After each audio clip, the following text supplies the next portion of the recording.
오늘도 부동산 구입과 관련된 중요한 정보를 공유하려고 합니다. 이자가 떨어진다고 합니다. 그럼 보통 바이어들은 일단 기다렸다가 집을 사는 게 좋겠지? 라고 생각합니다. 하지만 똑똑한 바이어는 지금 집을 구입합니다. 왜 그럴까요? 아주 간단한 수학 문제를 풀어보고 나면 그 이유를 바로 알 수 있게 됩니다. 자, 이제 수학 문제 하나 풀어보도록 할게요. 에드워드와 잔, 두 명의 바이어가 있습니다.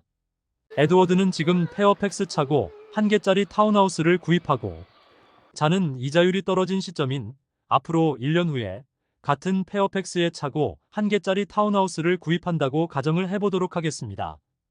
에드워드는 현재 마켓에 70만 불에 나와 있는 차고 한 개짜리 타운하우스를 구입합니다.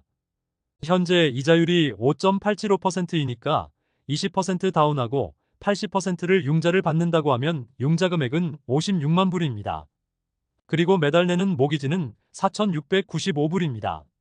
잔은 이자율이 4.875%로 떨어질 때까지 1년간 기다렸습니다. 그리고 에드워드가 구입한 집과 같은 동네에 집을 구입합니다. 최근 2년간 페어팩스의 집값 상승률이 10%가 넘었지만 5%만 올랐다고 가정을 하겠습니다. 물론 이것보다는 훨씬 더 오를 것이지만 말입니다. 그럼 잔이 차고 한 개짜리 타운하우스를 구입하려면 1년 전 가격에 5%를 더한 73만 5천 달러에 집을 구입하게 됩니다. 다시 에드워드 케이스로 돌아갑니다. 에드워드는 1년 전에 비싼 이자를 지불하고 집을 구입했습니다.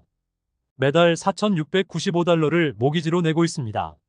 만약 이자율이 잔이 받은 이자율과 같다면 4,380달러를 냈을 텐데, 이자율이 1% 차이가 있다 보니 매달 315달러를 더 지불했습니다. 이 금액을 1년간 더하면 총 3,780달러가 됩니다. 이 부분에서는 에드워드가 잔보다 3,780달러를 손해를 본 것 같습니다. 그리고 여기에 하나 더 보태서 에드워드가 잔이 가지고 있는 이자율로 재융자를 합니다. 재융자를 할 때 또한 비용이 융자 가격의 1.5%가 들어갑니다. 그렇다면 에드워드는 좋은 이자율을 갖기 위해서 추가로 8,400달러를 지불합니다.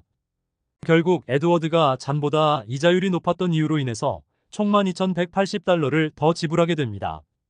일단 여기까지만 보면 에드워드는 바보짓을 한 것입니다. 집을 너무 빨리 구입한 것 같습니다. 하지만 에드워드는 한 방이 있었습니다. 바로 집 가격의 상승입니다. 에드워드가 70만에 구입한 집을 잔은 1년 후에 73만 5천 달러를 주고 구입합니다. 잔이 3만 5천 달러를 더 비싸게 구입하게 됩니다. 집 가격이 올라가다 보니 다운페이도 올라가고 모기지도 올라갑니다. 결국 누가 더 이익일까요? 그리고 여기에 한 가지 덧붙이자면 지난 1년간 에드워드가 모기지를 갚아나가는 동안 잔은 렌트비로 매달 2,000달러를 페이했습니다.